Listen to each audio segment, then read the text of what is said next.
Nono ano, nós vamos trabalhar hoje o capítulo 10, Brasil entre duas ditaduras, tá?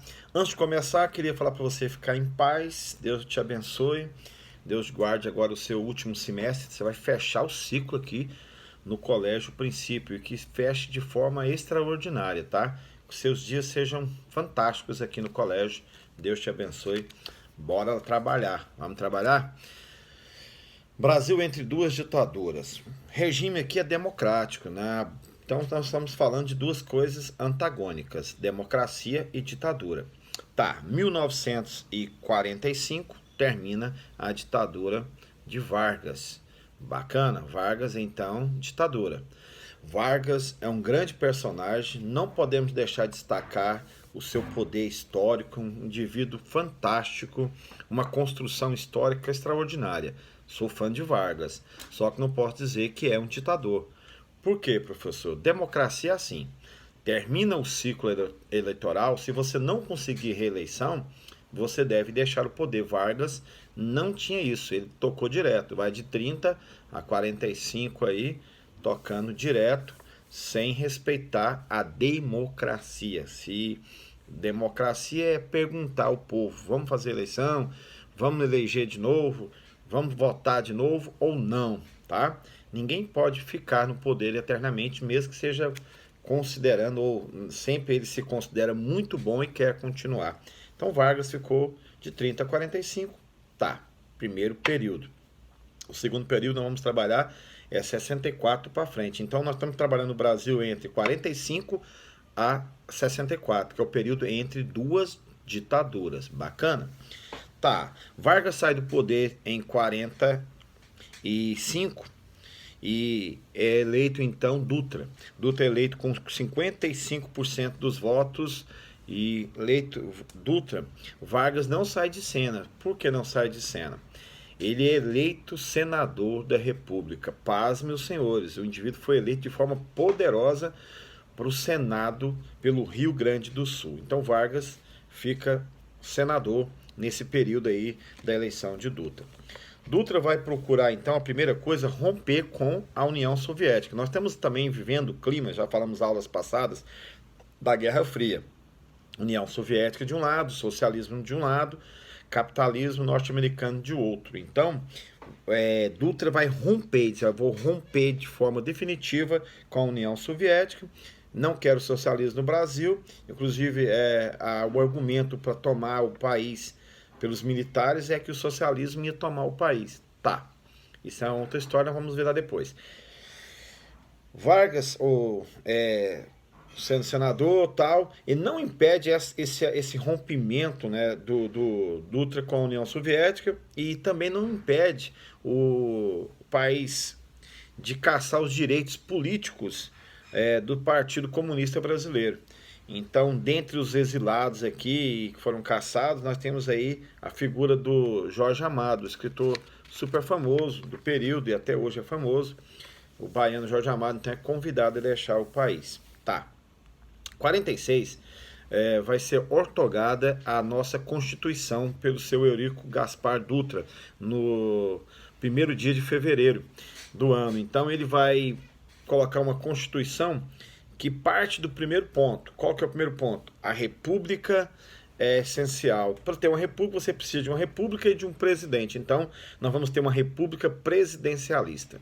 Então, o país agora tem uma república presidencialista. 2, nós vamos ter liberdade de pensamento e de imprensa e de expressão.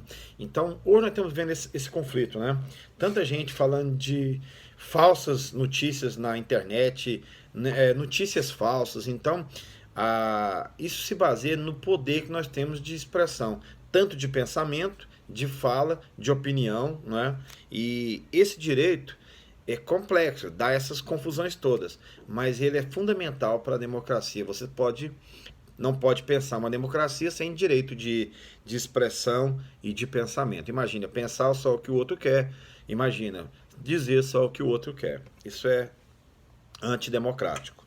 Três, você vai ter autonomia dentre os três poderes. Nós vamos ter três grandes poderes que está aí estabelecido, né? Você tem o executivo, você tem a pessoa do judiciário, você vai ter a pessoa do Congresso Nacional fazendo as leis, então do Senado. Então esses poderes são de forma organizada, compõem um poder maior, que é a Constituição, e isso nós chamamos de democrático, né? O poder democrático, ou seja, você precisa desses três poderes centralizados, organizados e com a mesma autonomia.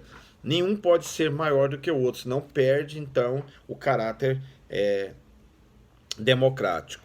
Na democracia estabelecida na Constituição de 46, você vai ter pessoas só podendo votar aos 18 ou mais de 18. Você hoje pode votar com 16 se quiser. Não é obrigatório, mas pode votar com 16. Houve para mim um avanço aí. Tá, avanço. Ambos os sexos. Agora a mulher pode votar também. Pode ser candidato. Detalhe. Mas aí um retrocesso de novo. Só pode votar ambos os sexos, mas quem é alfabetizado. Quem não sabe ler e escrever está fora do processo eleitoral, que excluía muitas pessoas, tá? Daí faz-se uma crítica que a educação que só alfabetiza as pessoas é justamente para dar margem, para tirar essa questão aqui. Olha, se o cara é alfabetizado, como é que eu sei que é alfabetizado? Se ele sabe escrever e ler, ou pelo menos ele sabe codificar o seu nome no papel, ele já pode votar. Então, é quase uma decoração de um símbolo, né? Você decorou um símbolo ali, você nem sabe o significado das letras, mas conseguiu pôr aquele símbolo no papel, você tem direito a voto. Direito à greve, o país avança, né? As pessoas podem fazer greve, o trabalhador pode questionar os seus direitos trabalhistas, pode fazer greve. Então, preste bem atenção, aqui no rompimento, nós falamos do rompimento com a União Soviética. O Brasil servia e serve, né, para uma busca de um mercado internacional. Então, quem é que comandava o mercado internacional? A economia mais forte era a norte-americana. Então, é lógico que o presidente Dutra vai se aproximar dessa economia internacional norte-americana, ou seja, então vai romper com a União Soviética, com o socialismo e essa ideia toda aí. Bacana. Pensa que Vargas saiu de cena? Não, ele estava em cena no segundo momento, ele era apenas um senador, né? Detalhe, vai ter a eleição de 50 e Vargas vai ser eleito. Bacana.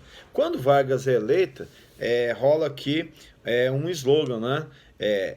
Bote o retrato do velho outra vez, ou seja, fazendo menção que novamente, quando você é eleito, a foto do presidente é colocada na parede dos órgãos públicos. Então Vargas dizia, bote o retrato do velho outra vez, ou seja, o Vargas voltou, o indivíduo volta novamente, né? É quase imortal, e volta para o governo. Então Vargas é reeleito e vai trabalhar o contrário, não estava falando que estava servindo o Brasil para o propósito de uma economia norte-americana, mundial, global.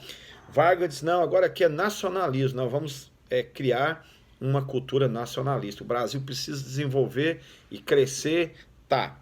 E ele vai trabalhar a questão do petróleo. O primeiro slogan também de Vargas famoso, ele é cheio dos slogans, né? Bote o retrato do velho outra vez, o petróleo é nosso. Então essa é a campanha do petróleo é nosso, era o slogan de Vargas, o petróleo é nosso. Nada de refinar, pegar o petróleo para ser refinado fora e ser vendido muito caro aqui no Brasil.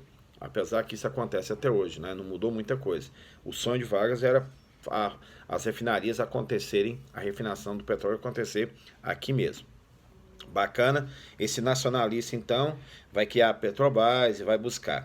Vargas vai sofrer uma crise em 53, o ministro do trabalho dele, Jango, né, o João Goulart, aumenta o salário mínimo 100%. Isso para o trabalhador é top, né? Para a economia, para as indústrias, para o Senado, para o Congresso, para a igreja, isso foi pânico. Então ele é pressionado pelos militares a demitir o seu ministro do trabalho. Então isso acontece, só que ele manteve o salário mínimo alto, então 100%. Isso gerou uma crise e ele já estava pressionado. E para fechar o ciclo de Vargas, para a gente entrar na aula propriamente dito, em agosto de 54, acontece um atentado contra Carlos Lacerda, que era um jornalista que era opositor a Vargas, que escrevia abertamente contra Vargas. Tá. O opositor, acontece um atentado e não morre Carlos Lacerda, mas morre um oficial da aeronáutica.